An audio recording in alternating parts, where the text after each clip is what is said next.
তোমরা সবাই কেমন আছো? আশা করি তোমরাও ভালো আছো, আমিও তো ভালো আছি। আজকে তোমাদের সাথে একটা ছোট্ট একটা রেসিপি শেয়ার করবো, সেটা হচ্ছে শাপলা।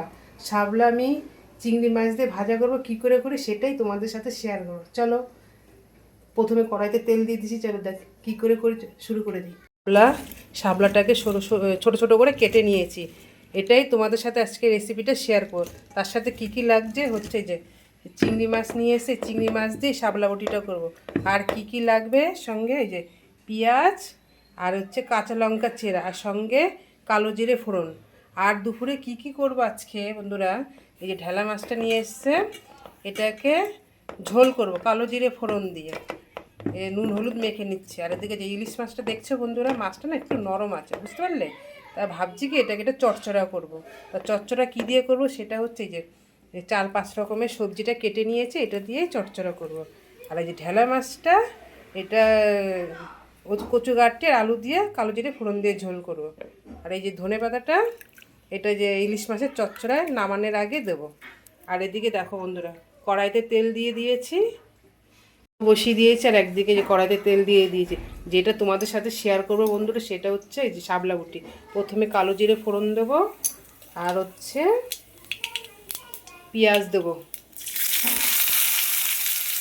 আর কাঁচা লঙ্কা চিরা। এটাকে একটু ভাজা ভাজা করব। এর মধ্যে এবার স্বাদ মতন লবণ দিয়ে দেবো, আর হচ্ছে একটু সামান্য হলুদ দেবো। এই যে হলুদটা দিয়ে পেঁয়াজটাকে একটু ভাজা ভাজা করব। এবার এর মধ্যে দিয়ে দেবো চিংড়ি মাছটা। চিংড়ি মাছ পেঁয়াজ একসাথে ভাজা ভাজা হয়ে যাবে।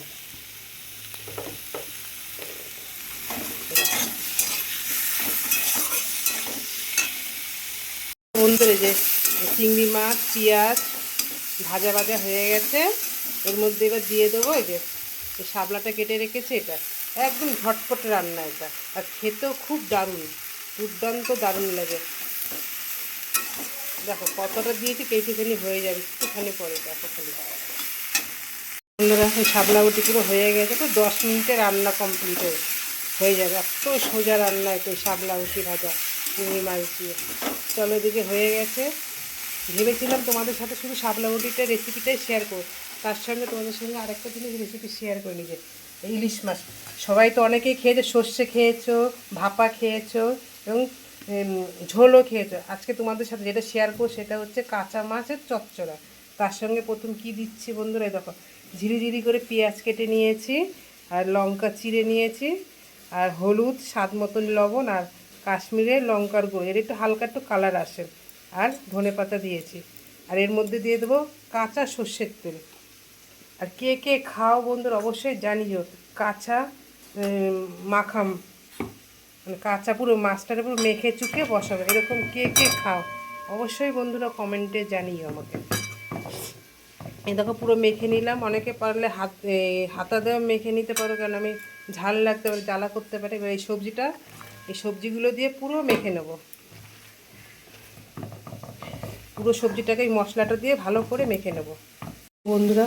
পুরো মেখে চুকে সুন্দর করে সাজিয়ে পাক করে মাছটা দিয়ে দিয়েছে। এবার মাপ মতন হালকা পরিমাণ মতন জল দিয়ে দেবো, পুরো মাখা মাখা করব। আর এর উপরে একটু হালকা কাঁচা সর্ষের তেল দিয়ে দেবো। এবার এটা ঢেকে বসিয়ে দেবো। এই রান্নার রেসিপিটা কিন্তু বন্ধুরা এটা বাংলাদেশি স্টাইল, কিন্তু বাংলাদেশের লোকরা এরকম কাঁচা মাছ মাখা চোখা এরকম করে মেখে বসে খায়। তা আমরা করে খেয়ে দিতে খুবই ভালো লাগে। দেখো বন্ধুরা, শাপলা বটি পুরো হয়ে গেছে, এবার নামিয়ে নেব। গ্যাসটা বন্ধ করে দেই। এই দেখো বন্ধুরা, ইলিশ মাছের চচ্চড়াটা বসিয়ে দিয়েছি, পুরো গ্যাসটাকে পুরো বাড়িয়ে দিয়েছি। এখন এবার যেহেতু ঝোলটা ফুটে উঠেছে, এবার একটু গ্যাসটাকে কমিয়ে দেবো, কমিয়ে দিয়ে আবার ঢেকে দেবো। ঢেকে দিলে সবজিগুলো ভালো সিদ্ধ হবে। দেখি কতদূর হয়েছে ইলিশ মাছের চচ্চড়াটা। প্রায় হয়ে এসছে বন্ধুরা। এবার ঢেকে রাখবো, এবার খুলে থাকবে। এবার একটু গ্যাসটাকে বাড়িয়ে দেবো, পুকুরে ঝোল হচ্ছে, আওয়াজ হচ্ছে কেন। আর একটুখানি হলেই নামিয়ে নেব। ইলিশ মাছের কাঁচা মেখে চুকে চচ্চড়া পুরো হয়ে গেছে বন্ধুরা, এবার নামিয়ে নেব। পুরো একটু হালকা মাখা মাখা রাখবো। বানিয়ে নেবো পুরো। অবশ্যই জানিয়ে বন্ধুরা কে কে এরকম খেয়েছো কাঁচা মাছ মেখে চুকে বসিয়ে। শাপলা উঠে চিংড়ি মাছ দিয়ে করেছি, দেখো বন্ধুরা একটু ট্রাই করে দেখতে পারো, খুবই দারুণ লাগবে খেতে। আর এটা তোমাদের শাপলা বটির রেসিপিটা শেয়ার করেছি। আর কি আর হচ্ছে ইলিশ মাছ কাঁচা মেখে চুকে চচ্চড়া বসিয়েছি, এটা তোমাদের সাথে শেয়ার করছি। আর ইলিশ মাছ যেরকমই করি না কেন সেরকমই ভালো লাগে। আর কি কি করেছি দুপুরে রান্না, এদিকে ঢেলা মাছের ঝোল করেছি, আর যেটা না হলে তো চলবেই না, গরম গরম ভাত। আর আজকে বন্ধুরা জানিও এই শাপলা বটি আর হচ্ছে ইলিশ মাছের চচ্চড়া কাঁচা মাছ মেখে চুকে রেসিপি দুটো কেমন হয়েছে অবশ্যই জানিও। ভিডিওটা এই পর্যন্তই। আর ভিডিওটা যদি ভালো লেগে থাকে বন্ধুরা লাইক কমেন্ট শেয়ার সাবস্ক্রাইব সবাই একটু পাশে থেকো। সবাইকে জানাই শুভ দুপুর, টাটা।